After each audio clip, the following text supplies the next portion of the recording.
So there's been a lot happening the last couple of weeks, things that I haven't been able to get to that I actually really wanted to talk to you guys about. Some of that I even hinted at a few days ago in one of my videos, and I felt like today was probably a good day to do that. I really can't find anything exactly specifically exciting that I want to talk to you about in one video. I've done so many videos focused solely on Nintendo, so many videos recently, sometimes focused on the Nintendo NX, which is exciting and I enjoy it, and a lot of people really seem to like that. But there's a lot of other things happening too, and I don't want to get too caught up in getting sidetracked with some of the Nintendo and the Nintendo NX stuff going on and not pay attention to some of the other cool things happening.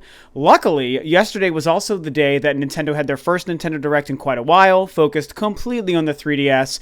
We all know it wasn't necessarily what we were looking for or expecting, because we thought the next time we'd hear from Nintendo would actually be about the NX. And instead they surprise us and say, hey, no NX, how about some 3DS stuff, which no one was looking for, but that doesn't mean it was a bad Direct. So instead of just discussing the Direct and just discussing all those games, honestly, there really weren't that many games I was excited to talk about. I'm going to touch on one game from that Nintendo Direct and then a couple of other small subjects that I find kind of cool. Okay, so from that Nintendo Direct, the main thing that I took away from it was the last game they showed, which was a brand new Pikmin and a Pikmin game for the 3DS. There were some other neat things in the Direct. I mean, overall, the Direct was okay, and I appreciated that it just was like game to game to game to game. I like the skits. I think that stuff is pretty funny too. Bill and Reggie are pretty hilarious, I have to say. But most of the stuff they showed, I still didn't care about too much. You know, a lot of RPG stuff, a lot of Pokemon stuff, things I just don't really care for. But they closed with this brand new Pikmin game, and I just have to say, I am crazy excited for it. I think it looks great. For a very long time, I felt like Pikmin could be a great series to work on the 3DS. Back when we first heard first heard the confirmation from Miyamoto that Pikmin 4, a new Pikmin game, was in the works, I got really excited. When I made my video discussing Pikmin 4, I brought up the idea that maybe they would surprise us and it would be a 3DS game. Because when I started to think about how the Pikmin formula could work on the 3DS, and they've made some amazing games come out very fantastic on the 3DS, I was like, that would actually be a very interesting place for it. It's not where I want Pikmin 4 to show up. I like the idea of it being either a Wii U or, at this point, unfortunately, I would rather have it be a Nintendo NX game, maybe a launch game. But we got this Pikmin 3DS game, and some people have been saying, I even got one or two tweets from some people who follow me on Twitter, suggesting that maybe this is truly Pikmin 4. Maybe this is the game that Miyamoto was referring to last year.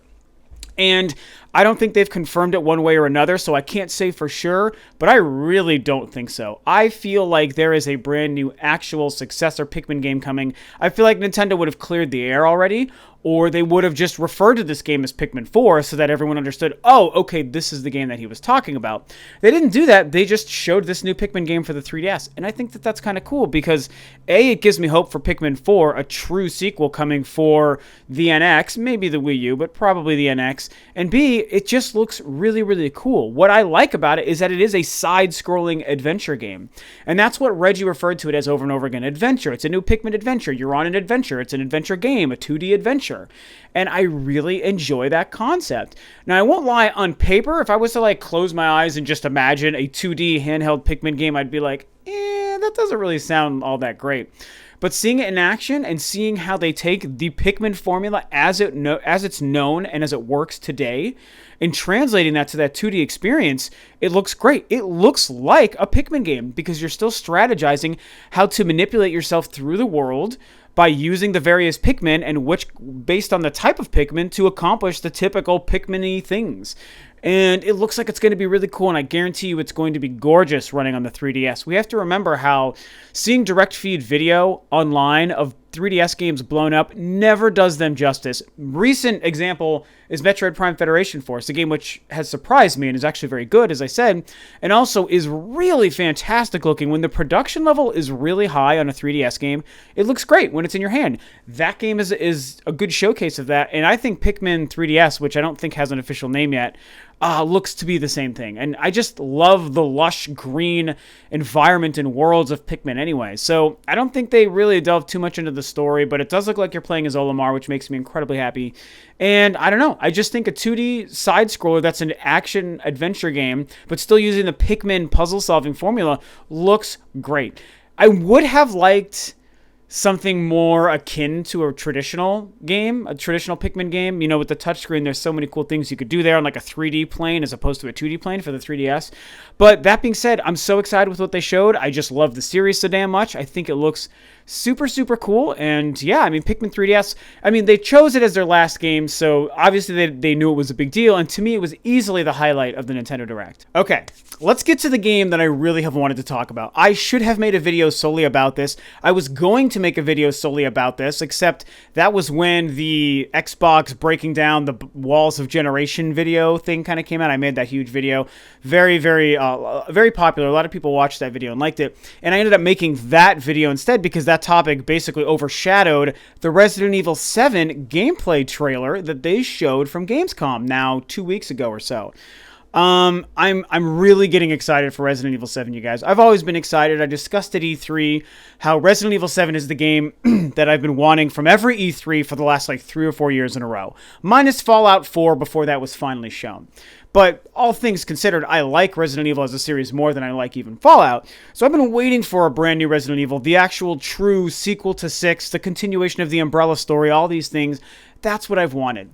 And when it showed up at Sony's press conference this year, I lost my mind. I was so excited. I was screaming. If I should get my girlfriend on camera one day, and she will tell you I was screaming. I was so excited and so happy. Then it set in, you know, I started to just, you know, calm down, just actually consider what the game was. They showed it during the VR reel, which was very disappointing to me. And I started to realize, well, they're really trying to borrow from the PT success and do something like that in the Resident Evil universe. And I don't outright love that, but I was so excited to see this game I finally wanted. It is still Capcom making a game that they're calling Resident Evil, and they're numbering it number 7. So I'm focusing on the good. Then the demo became available. I eventually played it. It was very, very solid. A lot of fun. Hopefully just a small peek through a tiny window into what that game is really going to be. As I discussed on my review of it, there is an Umbrella logo present and an Easter egg in the game that makes me very excited. They've made a couple of press releases and discussed some of the plot and story vaguely, and it sounds like they're going to be doing some of the right things. I believe that they are telling a story first and foremost in the Resident Evil universe. They're going to just pepper in some Easter eggs, connecting it to the world in the previous games, and I'm okay with that. Do I love the fact that it's a first-person game? No, I do not. Am I willing to accept it and embrace the change and hope that they just make a great Resident Evil game? Absolutely. And this gameplay trailer that they showed from Gamescom looked fantastic, you guys. It was, you could tell that there was a lot of scripted moments in it for sure, but having played the demo and seen how absolutely gorgeous that thing is and how well it runs, I still believe that what we were seeing was in-game gameplay from that. From my first-hand experience, it looked just like the demo did. So I believe what we saw, but I think that they scripted it a little bit too much. I'm excited for the base concept of existing in one house, this like decrepit shed in the middle of nowhere, and there's this weird family and this girl that's like part of the story, and it's like you're kind of stuck there. That, to me, we can bitch and moan about, oh, it's first person, oh, it's trying to be PT, oh, it's VR, which again, I don't like the VR thing, but it's like we can bitch and moan about those things and try to find reasons to just be negative and cynical about everything on the internet, which so many people do. Even some people who I really know and like sometimes do that and are cynical just because it's the cool thing to do. But if we focus on the things it's doing that are Resident Evil, that's one of them. That's one of the number one things. It's pulling away this, it's getting rid of all the whole, like, it's a bunch of action. It's just a bunch of bazookas and machine guns. It's like a cast of 50 people, and you're traveling from state to continent to country to all over the freaking place. It seems like it's set one location, you're stuck in a house, it's scary as shit, hope you don't die. And that was what the first Resident Evil, the absolute 10 out of 10 perfect masterpiece game in the history of gaming, that's exactly what that first game was. And they're taking the skeleton of that and molding it for a new experience. And yes, it's in first person. Again, I don't love it, but the demo was very good. And as I've made the case several times before, you can take a game, you can change how it looks and plays, and have it knocked out of the park. And for a lot of the Nintendo fans who watch this and want to maybe poo-poo on Resident Evil because, oh, it's doing things that aren't supposed to be part of the series, so it's bad, I'll give you 2 Nintendo-related excellent examples of this. Resident Evil 4, which I made before, initially a GameCube exclusive for a year, and oh, what's that one game? Metroid Prime. That went from a completely different outside of the helmet perspective into first person. And we remember the drama. We remember the chaos and the confusion and the controversy. Oh, it can't be good. They're going to ruin Metroid. It's first person. That's not how it's supposed to be. Oh, wait, that turned out to be one of the best games ever made. If you go to like Metacritic or Game Rankings, it's like the 4th best reviewed game in history. It's definitely top 10. It's up there. My favorite game of all time. And I was a Metroid fan before that game came out for sure.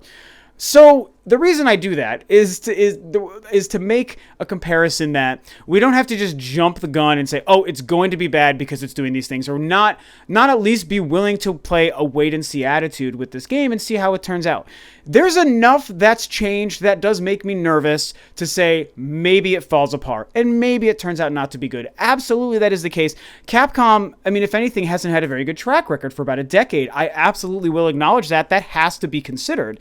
But if you want to just be a fan of something, and maybe you're a gamer that just wants to be excited for a video game, heaven forbid we're just excited about something, and we don't have to just find reasons to just dump buckets of shit over people's joy over a video game, then it looks potentially very good. There's a lot of good things happening there, and I know I seem very defensive of this, but it kind of bothers me that people wanted to just throw so much crap all over Resident Evil 7 when there's a lot to potentially be excited for. So, long story short, I'll end this part saying I am excited for Resident Evil 7. What they showed looked great. It shows that it could be a meatier, lengthier experience. I just don't want it to be something that feels like made for VR and they just tacked on a non-VR mode. And I don't want it to be a short, bite-sized experience. I want a full-fledged game that feels like it belongs with the numbered Resident Evil games. I want a long, lengthy experience. I need some connections to the lore in the previous stories. This isn't a reboot. This is part 7. That has to mean something. And based on what we saw from Gamescom, personally, I am extremely excited and hopeful. Okay, let's get to a more controversial one. Apparently, Resident Evil 7, also controversial. Let's talk about this really fast. The Sony PSN PlayStation Plus price hike. So we all know in the last week, Sony came out and announced that PlayStation Plus on September 22nd, I want to say, sometime in September, is going to be going up from $50 a year to $60 a year, and from $18 every 3 months to $25 every 3 months. And that sucks. That's certainly not awesome news. The internet has lost their damn mind. We spent a long time getting, unfortunately, kind of heated about it on the Juices Loose podcast. It did yield an excellent discussion and everyone made good points. And I love those guys, so it's no hard feelings, but man, we were all over the place. There was like 5 people almost with 5 completely different perspectives.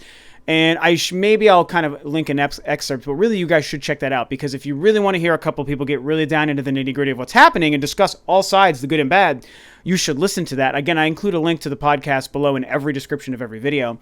But long story short is people are in some ways very divided, and the internet is not happy with this. I will maintain this. What Sony's doing isn't great. The main reason it's not great is because, for anyone who doesn't know, they came out and said, oh, the PlayStation Plus membership provides great experiences, and in order for us to continue doing that and reflect the current market conditions, we're going to, for the first time ever, have to raise the price to $10. Basically, that's just what they said, paraphrasing. And the biggest problem is that they didn't tell us why they're raising the price. And that is wrong. That is definitely wrong for them. They should be doing something. If you're raising the price just to raise it, that doesn't make any sense. You can't do that. You need to translate to your consumer what's happening, have an open dialogue with us. This is the age of the internet. This is the age of information, and you're talking to gamers. We are way too savvy for you to just float some shit, sprinkle it above our heads, and hope we just like, oh, that's pretty, and then just move on. We will tear you apart if you don't give us some of the right information. And I feel like Sony is smart enough to have known they could have given us something. They could even half-assed, here's a couple free games that no one even buys anymore. I don't know, anything, and explain to us what is this $10 a year actually going towards.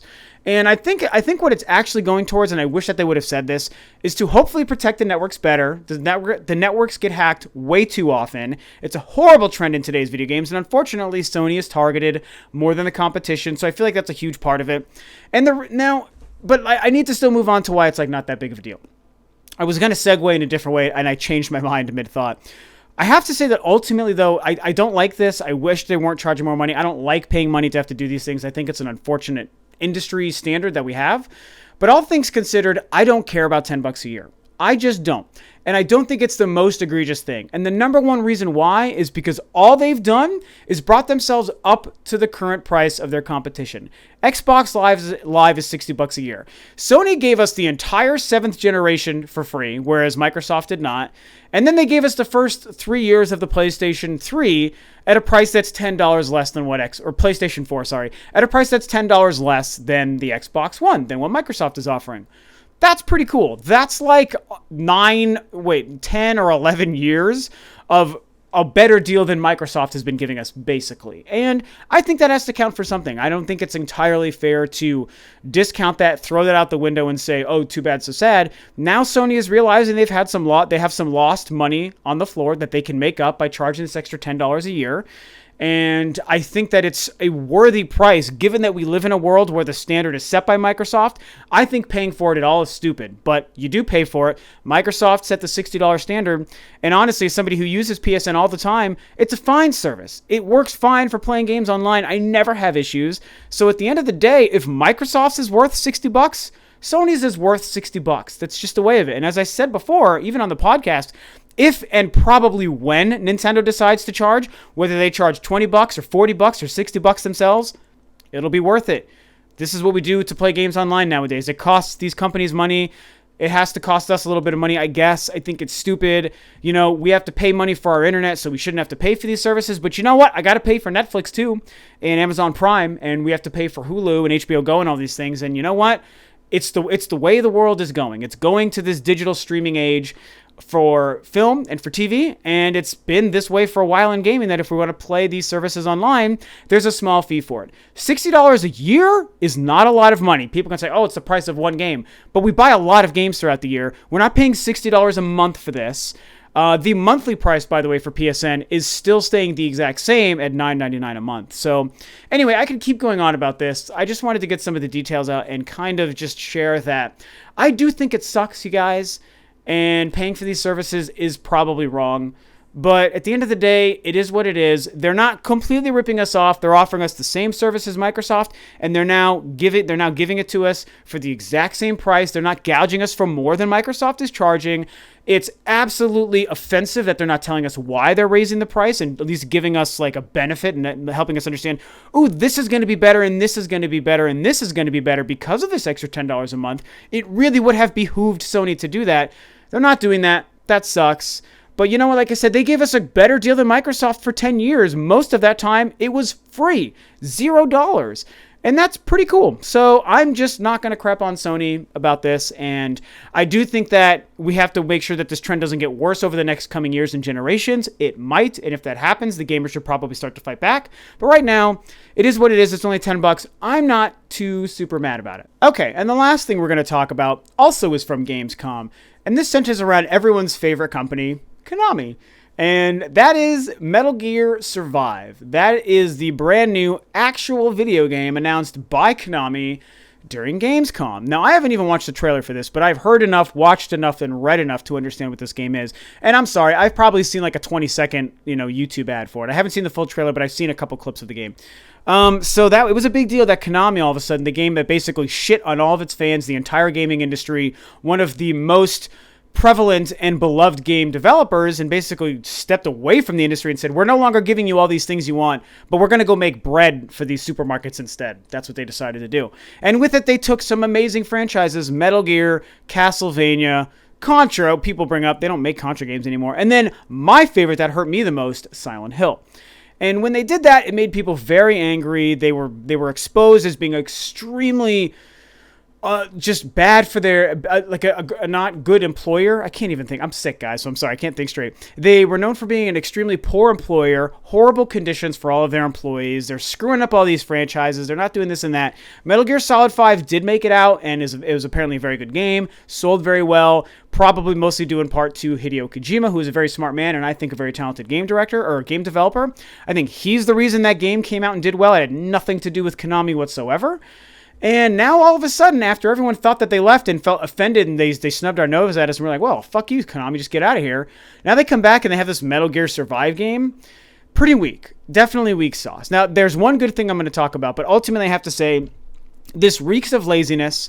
This reeks of a company who maybe realized they made a huge mistake, and there's all these things, this money to recoup, and all this money left on the table, just like with Sony, like I said, where, hey, maybe we should start making these games again, because when they do well, we do actually make a lot of money. That is the industry we should stay in. So it just seems like they took assets that were already created from Metal Gear and just put together this shitty online budget shooter game. And it's like, you know, cooperative and competitive, like, online thing is what it is. There's no story or anything to it. And it's just lame. Like, no one wants that in the Metal Gear series. I know they did it a little bit with the Peace Walker game on PSP, but that was a different scenario than what's happening with this game. They put no time, no effort into it. They didn't create a new engine or new assets. They just basically pulled crap out of their good Metal Gear game and made this half-assed online version that no one wants, probably to try to butter people up. It's interesting to see them do this, because it's like, what is their motivation? What is Konami thinking? My hope, and this is a stretch, my hope is that they're trying to weasel their lame asses back into the video game industry. And the only reason I put that under the category of hope, you guys, is because I need Silent Hill. I need it back in my life. I want new Silent Hill. Even if Silent Hills, the Norman Reedus game, is gone, that's fine. Just keep making Silent Hill, even if it's not freaking good. Like, Downpour was not a good Silent Hill game, but I loved having it to play. And I still, like, fondly remember my experience of going through it. And you guys, I can't even tell you how much I love Silent Hill. I've actually been going through a Silent Hill resurgence lately.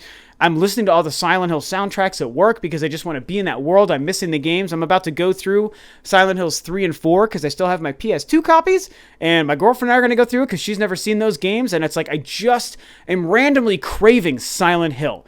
And through that, all of a sudden, Konami says, oh, we're going to try to sort of make a real video game again here. Like, and it's like, okay, that's lame. I'm still mad at Konami. I think this looks horrible. But if Konami has learned a lesson and they're willing to come back and try to actually make a really, like, a true Silent Hill game in the next couple of years, I'm not going to forgive them, but I'm going to give them a chance, and I will be so happy that they're making Silent Hill. So just my personal perspective as a fanboy of a certain series, that's why I'm labeling this as something kind of hopeful to me. It was so surprising. No one in their right minds could have ever predicted something like this. I think this Metal Gear game is going to just not do well. It's going to make people very upset. It already has. It kind of seems like that Umbrella Corps game, that Resident Evil Umbrella Corps game that came out earlier this year that was the same idea and was apparently atrocious. Like, it got like 2s and 3s in the reviews. Not a good game.